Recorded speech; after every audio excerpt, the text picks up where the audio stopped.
I'm going to be reading a short story that I wrote live on my live stream a few sessions ago, and I hope you like it. It's called Two of Hearts. Camille lit her cigarette and laid out the playing cards at her feet, arranging them into their solitaire rows. She counted out the cards. 51.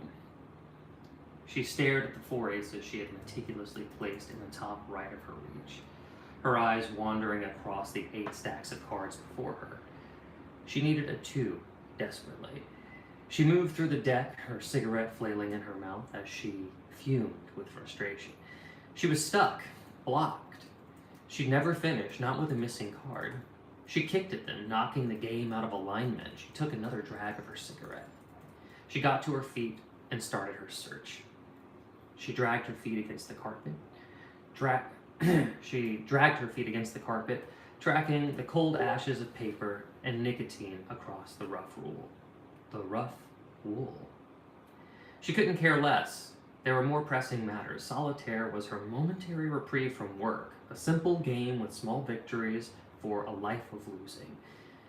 She hated the game of life. She loved the game of solitaire. She did not search the drawers of her kitchen counter. She did not overturn her couch cushion. She didn't have to recount every card in the deck. No, Camille knew everything had its place. This card had been stolen. A loner. Even in the midst of other people, Camille slipped into her house shoes, grabbed her keys, and headed to the den of hell within her apartment complex, the Rec Room. The Rec Room was modern, sleek, and had more amenities than a cruise ship. A pool table in the center, a stack of board games in the corner. This is where she had snagged her deck of cards. She walked towards Mr. Franklin, who was playing pool again. Every man had his favorite game, and this one was his, hitting balls with sticks until there were none left on the table. A captivating game for the likes of him. Mr. Franklin was waiting for Lynn to line up her shot, and Mr. Franklin's Lynn, Mr. Franklin's granddaughter, was here for a visit. She would visit often, especially when Mr. Franklin's daughter couldn't afford a sitter. Mr. Franklin kneeled to ask her, "Do you want to be stripes or solids?" She replied, "What do you want to be?" Mr. Franklin smiled in his casual Mr. Franklin way and joked, "I want to be Frank, Lynn." Camille never spoke more than a few words to them in all the years she had lived there. "Did you take my card?" Camille asked, masking her frustration in front of Lynn. Mr. Franklin looked at her with confusion. "What card?" "Two of Hearts. I'm not playing with a full deck," Camille muttered. Mr. Franklin chuckled to himself, which embarrassed Camille. "Never mind, I'll find it myself." "I'll help you find it," Lynn chimed in. "It'll be like a detective story." I guess she's tired of playing pool. Is that okay with you, Miss Camille? "Can we help you find your card?" Mr. Franklin asked. "I don't like having to rely on others," Camille snarled. "Ah, that's a real shame. One is the loneliest number, so they say," Mr. Franklin chuckled. Stop and talk to the chat. "Oh, Gabe said hi, what's up? You are Bangladesh? That's interesting. I've never met Bangladesh before. How is it being a country?" Okay, here we go. I'm going to continue. I hope you're enjoying the story so far, Bangladesh. Fine, Camille surrendered. "What do we do first?" Lynn's eyes grew wide with excitement. "My favorite detective is Detective Jocelyn. She solves cases around her neighborhood and is always home in time for dinner." Mr. Franklin patted Lynn on the shoulder. "Okay, Lynn, what would Detective Jocelyn do now?" "Detective Jocelyn always interviews everyone at the crime scene and looks for clues," Lynn squealed. Camille looked around the room and spotted Daryl. Daryl was a thin-haired Italian man in his 50s. "I know English." "Oh, okay, no problem. Well, I hope you still like the story anyway." So we're meeting Daryl. Daryl was a thin-haired Italian man in his 50s. Camille had never not seen him in a pair of jeans, always too tight, and always with a brightly patterned bowling shirt. Ping, pang, ding, ding, ding, ding, ding, ding. Daryl slapped on the side of the pinball machine. God, come on. Come on. Oh, hi. How's it going, Casey Newell? Yes, go to subscribe. Hey, if you're enjoying the story time, be sure to like and subscribe. That really helps me out. I appreciate you being here for this improv story that I wrote on my live stream. I hope you're digging it. Let's keep going. Let's see. Oh, so Lynn tugged on his bowling shirt, nearly distracting him when Daryl didn't turn around. Lynn marched up to him again, but was stopped by Camille's hand. We don't have to bother him. He's busy. I'll just look for it myself, she cowered. Nay. True detective work cannot be stopped. Lynn stepped forward and tugged at Daryl's shirt anyway. Mr. Franklin shrugged his shoulders at Camille. The truth will out. Daryl, splitting his attention between his game and the rec room detective squad, became confused when a tiny voice demanded an answer from him. Sir, where were you on the night of the 20th at 8 p.m.? You are from... Where am I from? I'm here in Los Angeles, California. Daryl raised his eyebrow in confusion, continuing to play. Camille turned her back in embarrassment. Mr. Franklin stepped in. This is my granddaughter, Lynn. She's helping me and Camille look for a missing playing card. Lynn stomped her foot. You wouldn't happen to know anything about that, would you? Daryl, still keeping an eye on the flippers, feigned surrender. Hey, I'm no snitch, but if you're missing a card, I'd say you need to be looking for a card player. And as you can see, no cards here. Daryl leaned down and whispered to Lynn. But I know someone involved in the card game. Me? I'm all pinball. But Alyssa, I hear she's into gin rummy and even a little old maid. Tilt! Daryl turned back to see the words game over blinking at him, mocking his efforts. Daryl put his forehead on the glass in frustration. Mr. Franklin turned to Camille and Lynn. Let's leave him be. I know I saw Miss Alyssa in here earlier. The team scanned the room and saw a gaming table, abandoned, mid-game. Out of the corner of her eye, Lynn spotted the door to the women's bathroom shutting. She grabbed Camille's hand. I need to go to the bathroom. Will you come with me? Mr. Franklin looked to Camille. You don't mind, do you? I know you didn't come down here to chaperone. Camille looked to Lynn's outstretched hand, hanging there, seemingly forever, waiting to be taken. Camille, having had more interaction in 10 minutes than she had had all month, begrudgingly took Lynn's hand and led her to the bathroom. Let's be quick. In the bathroom, Lynn crouched down, looking for feet in each stall. When she found a pair of feet, she turned to Camille in a hushed whisper, said only 2 words. Good cop. Good cop. Camille struggled to understand. Am I good cop, or is she? Lynn then knocked on the stall door. A shiver went down Camille's spine. What is this kid doing? Flush.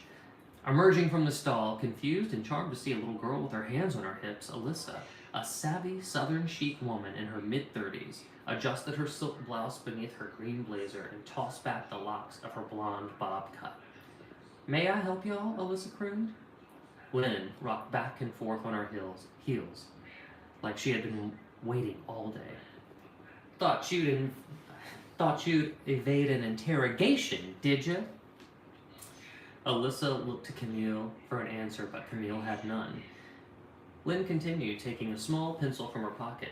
Nice legs you got there. Be a real shame if you had to walk around at my height for a while.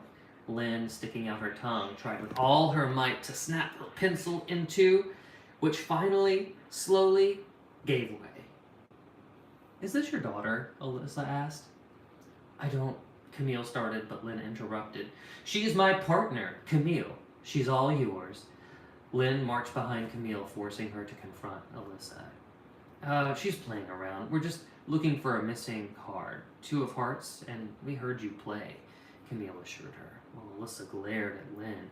Someone needs to teach little law over here some boundaries, Camille retorted. It's Mr. Franklin's granddaughter.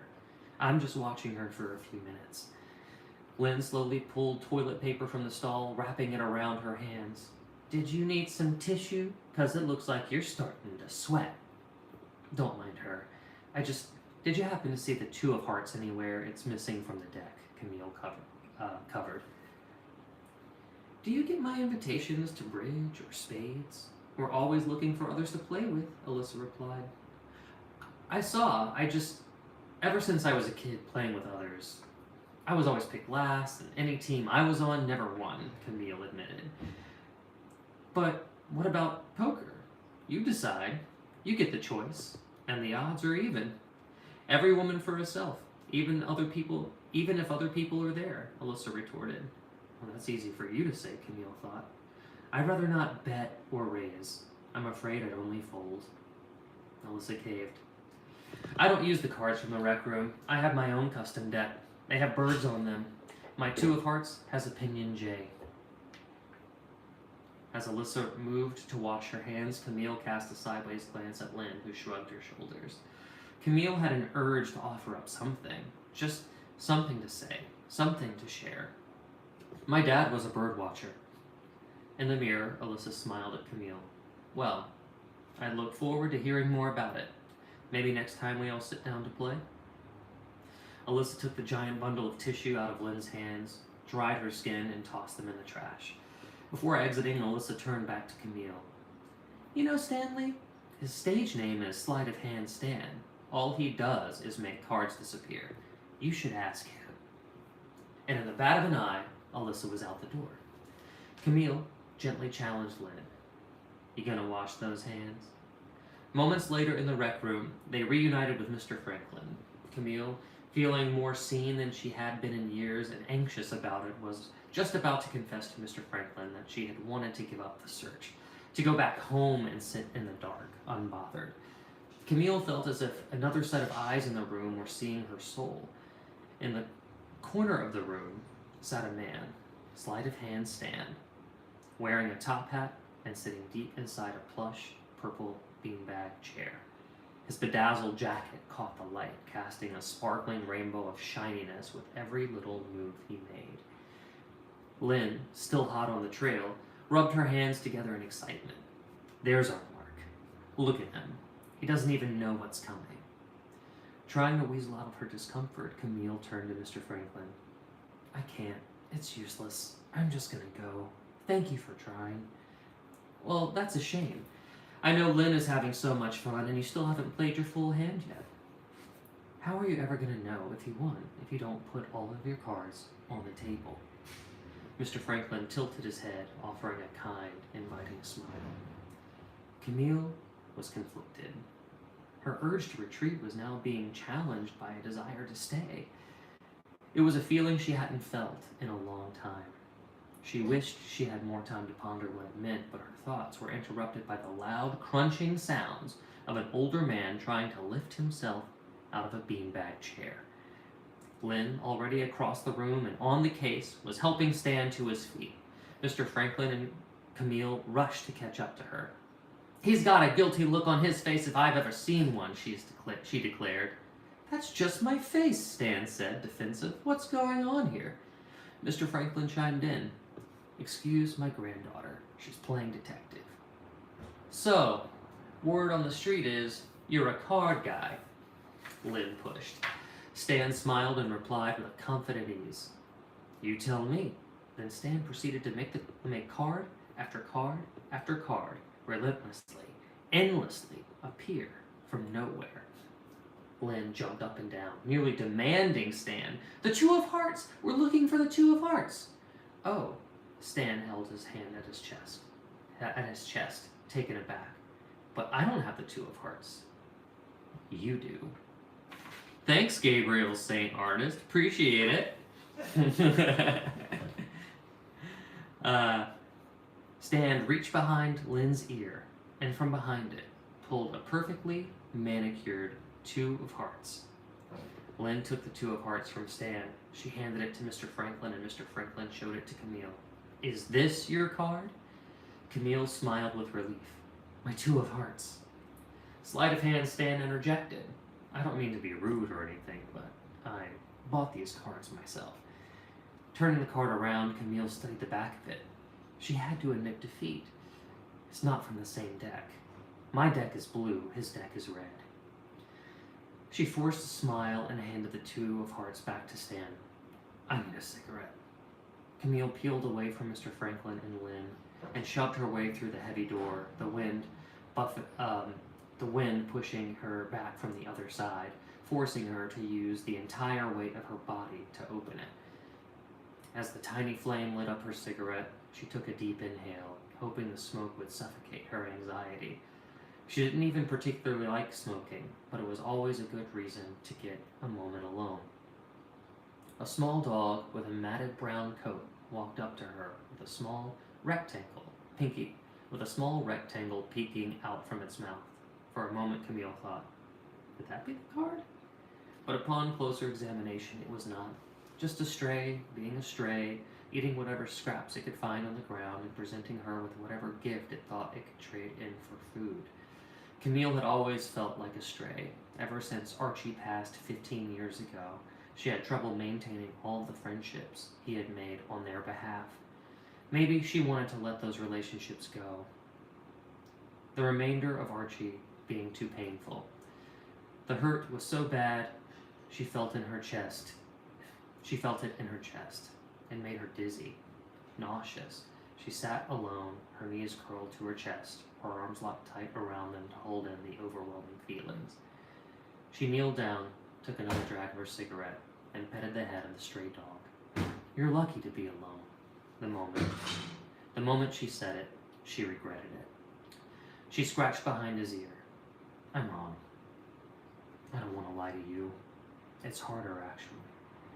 The dog cocked its head to the side, trying to understand, just as Mr. Franklin and Lynn came out to see Camille.